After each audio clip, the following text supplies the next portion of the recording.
જય લક્ષ્મીનારાયણ બધાને. મારું નામ સેંગાણી અરસી દિલીપભાઈ છે અને હું આજે માતા પિતા વિશે થોડું ઘણું કહીશ. મારા માતા પિતા ભગવાનનું સ્વરૂપ છે. તે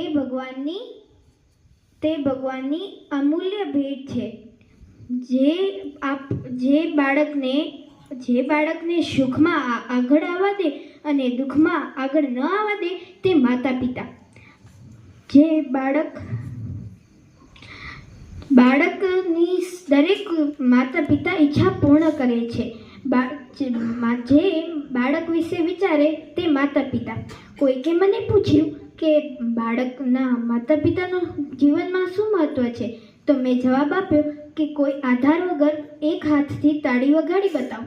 બધા બાળકો એમ જ કહેતા હોય, મને મારા માતા પિતા બહુ વટે, પણ તેનું પાછળનું કારણ એ જ છે કે એનું સમજાવવાનું અને પ્રેમની ભાવના હોય છે. જેને મને જન્મ આપ્યો, મને આંગળી પકડીને ચાલતા શીખવ્યું અને જેણે મારા પગ ઉપર ઊભી રાખી તે મારા માતા પિતા. મારા માતા પિતા ભગવાન અહીંયા નથી, પણ તેનું સ્વરૂપ માતા પિતા સ્વરૂપે અહીંયા મૂક્યું છે. એટલે તો કહેવાય છે ને, ભૂલો ભલે બીજું બધું, મા બાપને ભૂલશો નહીં, અગણિત છે ઉપકાર એના, એ હવે શરશો નહીં, અગણિત છે ઉપકાર એના, એ હવે શરશો નહીં. અસ્તુ. મારું નામ દીર્ઘચંદ્રાણી મહેશભાઈ છે. આજે હું માતારું એક ગીત ગાઈશ.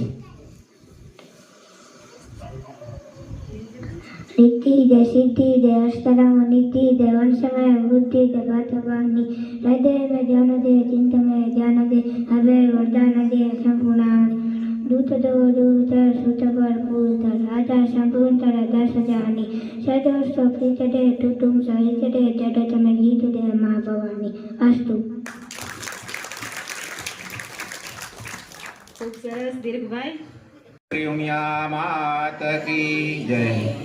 આજે જે માતૃવંદના કાર્યક્રમ માતૃ પિતૃ વંદના કાર્યક્રમનો આજે જે શરૂઆત થઈ છે આપણા આખા કેન્દ્રીય લેવલે, તો સર્વે ગામોમાં જે આજે ચાલુ છે કાર્યક્રમો, તો એ બદલ આપણા ગામના શીતલબેન અને મહિલા મંડળે જે પ્રોગ્રામ ગોઠવ્યો છે એ બદલ સૌને હાર્દિક શુભેચ્છા પાઠવું છું.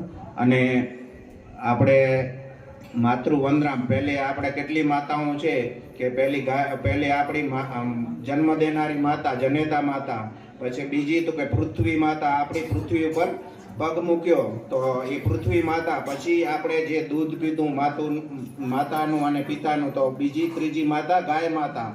અને પછી આપણે જે સંસ્કૃતિનું જ્ઞાન થયું તો એ વેદ માતા. વેદો ઉપરથી આપણે સંસ્કૃતિનું જે જ્ઞાન મળ્યું, ગીતાનું કે જે ઉપનિષદો છે આપણા, તો એ બધી 4 માતાઓને આપણે વંદના કરીએ છીએ અને અહીંથી સૌને આપણે સંસ્કૃતિમાં ઉતારીએ છીએ.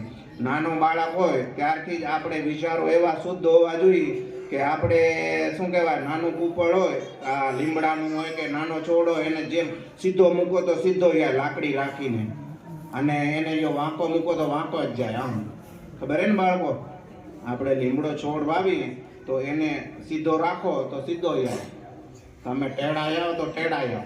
અહીંયાથી ભણવા મૂકે તો જાઓ કેમ રમવા, વેફર ખાવા, નથી કહેતા ને. દુકાનમાં 5 રૂપિયા ખિસ્સામાં પડ્યા તો સીધા દુકાને ચાલો.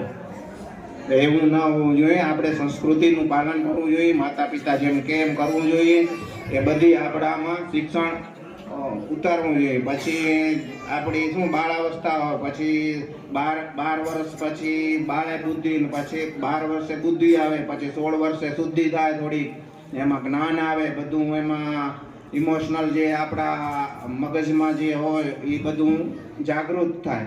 તો એ પછી બધી સંસ્કારો આપણા શાસ્ત્રોની અંદર છે એનું પાલન કરવું જોઈએ અને અનુસરવું જોઈએ. તો કોઈ દિવસ કોઈ દુઃખી ન થાય. પછી વહુ આવે તો હાવુને કેમ રાખવી અને માવુને કેમ રાખવી, બધી આવડત હોવી જોઈએ.